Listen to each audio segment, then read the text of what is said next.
Hello everyone, I'm Francesca, lovely to meet you. So I am the writer behind the PCOS Newsletter. Some of you have been here with me since day one, some of you are recent to the newsletter, but welcome. So I'm Francesca, I'm a nutritionist therapist, but also someone that has had PCOS. I actually suspect it probably since birth or soon after birth, knowing what we know about the cause of PCOS. And as I'm writing, and I absolutely enjoy and love writing the newsletter, thank you so much for all of you that are submitting questions, of you that are messaging me. It means the world to me.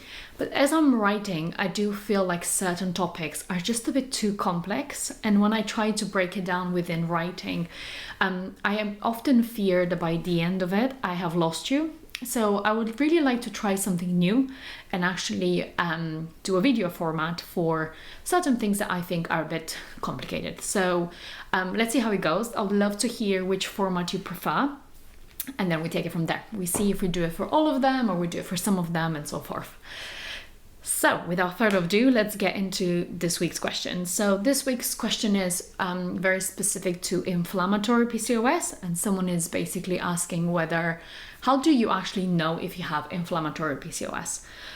We all seen different types of PCOS on the internet, but before I get into inflammation as a topic, because it's fascinating, one thing that I just want to clarify is that there is no medical paper or research that recognizes the types of PCOS that we see on the internet. So inflammatory, adrenal, insulin resistant, post-pill, all of those, it's not something that exists, right? So, and I really want to talk about this because I think sometimes, because we don't know the cause of PCOS, I think we tend to try to define it into a certain way, because I think from a psychological perspective, humans are not quite comfortable with not knowing. But as you will see, nothing is black and white, and actually there's no clear cut on some of these PCOS symptoms or drivers. So I don't want to dismiss anything. Inflammation is indeed a bit raised in women with PCOS, and there are multiple studies to show that. However, it's not just inflammation, insulin resistance, or adrenal. They're all interlinked. And I wish it was a bit more clear cut than that. So let's get into it. I've got a newsletter written here, the one that you're gonna get this Sunday. So I'm gonna kind of look at what I've written and tell you about it as well. So one of the first things that we kind of have to define is what actually is inflammation. And I want to say that inflammation is something that we absolutely want in the body. This is the primary mechanism by which our immune system protects us against any kind of foreign invaders, anything that doesn't look right. So as soon as, there's a danger to our body, our immune system reacts, and it's a bit like a battle. It sends all sorts of cells, white blood cells, and all sorts of macrophages and a lot of the immune cells to kind of battle this person that's interfering. It's probably not a person, it's probably like a virus or a bacteria, this thing that is actually not happy with. And in doing so, it creates a battle. And we know in any battle, there are casualties, and there's a lot of damage. And that damage is inflammation in its hopes to actually kill off certain foreign bodies. It actually creates damage within us. So inflammation is fine if it's for a short time, with what we call acute. When it becomes a bit problematic is when it's chronic. And when it's chronic is when it reacts to things that it shouldn't react to. So think about hay fever and pollen, for example. And when it's prolonged. So it's always there. And in time, that inflammation causes damage to our tissues, our organs, our hormone signaling, and so forth, leading to some complications. So we don't want it there. The question is, what actually causes chronic inflammation? And this is something that I think we need to break down, because it's not as simple as PCOS causes inflammation. There's actually a lot of other things that can lead to chronic inflammation. So first and foremost, the first one is persistent infections. So if you have certain bacteria or fungi or viruses that are not quite cleared out, and they're still there in smaller dosages, your immune system is continuously fighting them. So I'm trying to think about things like Candida or things like H. pylori in the stomach. So these are bacteria that are quite powerful that our immune system can't quite fight off. So that's one. The second one is autoimmune disorders. Autoimmune disorders is when your immune system kind of just starts attacking itself, its own issues, and it's primarily genetic, but there are some other causes there. The third one is when basically there is a particular irritant that you have, and this is where it gets a bit blurry, right? As in everything. But for example, people that are sensitive to gluten or dairy or pollen, right? They have these sessions that where your immune system truly actually reacts, and it creates chronic inflammation. The reason why, it's still pretty much unknown. Like for example, I can have dairy and gluten without problem, but I know a lot of people that can't. So the importance here is to like learn what they are. Like a friend of mine was telling me the other day that she basically reduced all of her makeup products to be natural, and she's seen massive improvements within her hormonal imbalances and all of her symptoms. So it's very interesting that that's something that her body reacts to, and it's important to know what they are, but I know it's easier said than pretty much done. The other thing that can lead to inflammation that we have so much control over is a poor diet.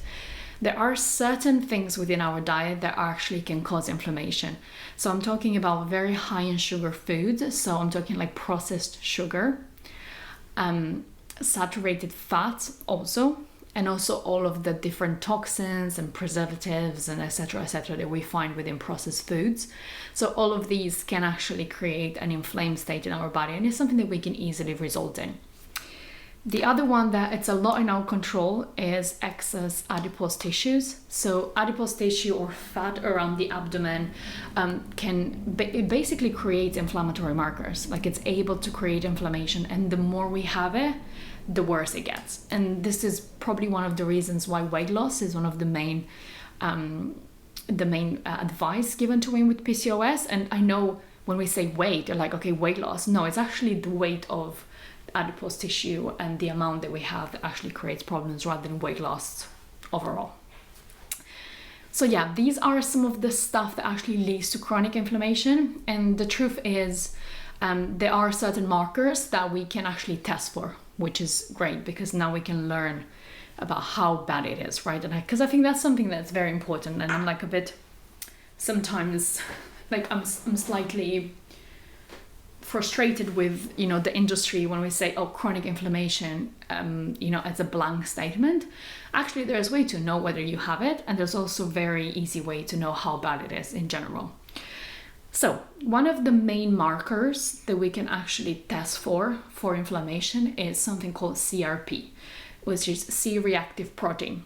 This protein is made in the liver as a response primarily to interleukin-6, which is basically a signaling molecule that like originates from the immune system. So as soon as the immune system like triggers, interleukin-6 is triggered and CRP is triggered. They basically found that women with PCOS have much higher CRP levels, interleukin-6 levels, showing that we do have a chronic low-grade inflammation going on. Great news, because this is exactly what we needed in addition to everything else. When they try to look at why, it's not as clear-cut and simple. So excess androgens, which we know it's one of the hallmark of PCOS, insulin resistance, a poor diet, and weight seem to be the main drivers of this chronic inflammation.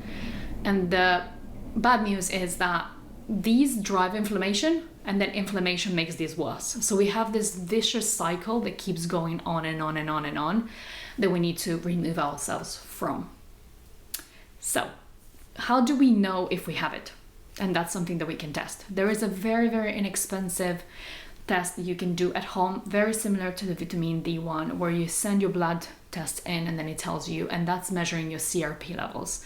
And there's very clear thresholds. So if the values are less than 1, so I've got everything here. So if it's less than 1 milligram per liter, that means it's basically very low inflammation and very low risk in general. If it's between 1 and 3, it's moderate risk. And if it's above 3, it's high risk and high inflammation that really needs looked after. Within that meta-analysis that I just told you about a few minutes ago, 35 out of all of the studies actually found that women with PCOS have between 1 and 3 So quite moderate risk, which is why it's important to know where you are rather than blank statement, I have chronic inflammation. It's like, how bad it is, do you really have it? Last time I tested it was in November, and this is one of the blood tests that I like to do pretty much every 3 to 6 months. And mine was 1.6. And to be honest, I'm fairly okay with it. I think for PCOS and the condition I have, I'm expecting it to be slightly raised and actually don't mind what it is.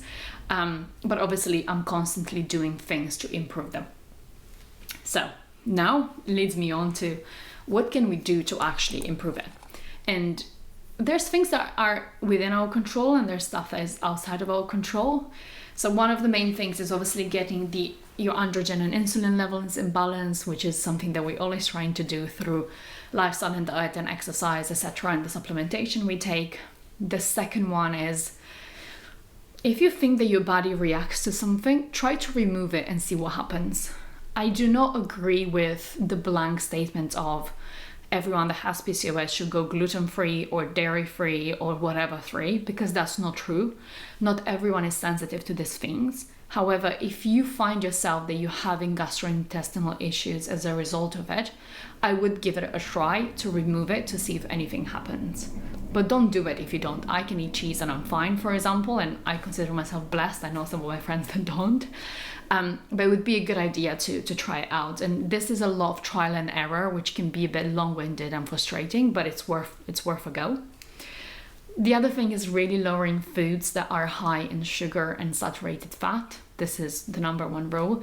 And lowering those, but actually upping your antioxidant levels. So, and the best way to get as many antioxidants in is just having a variety of fruits and vegetables.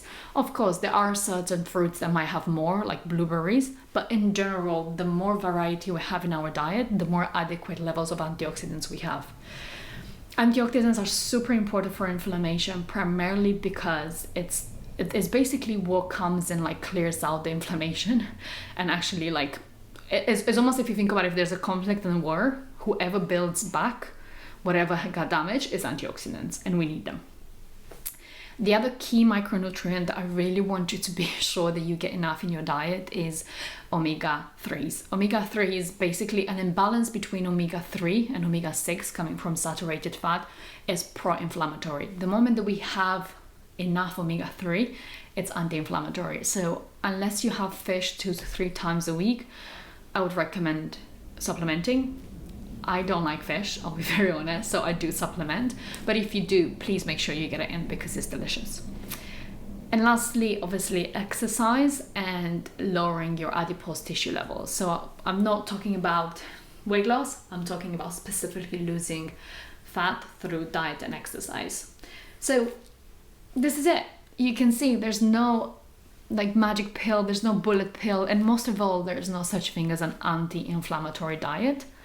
The pillars that I spoke to you just now are basically the pillars of a healthy lifestyle, and one that we should always try to adhere to and try to follow. And if I wanted to sell you like a diet, I would call it something. I'll call it the antioxidant diet. I will come up with a marketing name.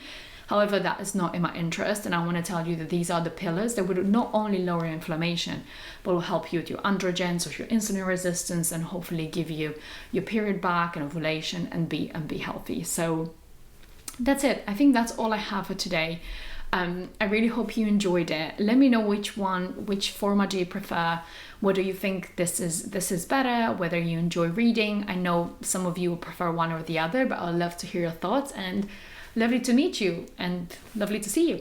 Bye. Have a good Sunday.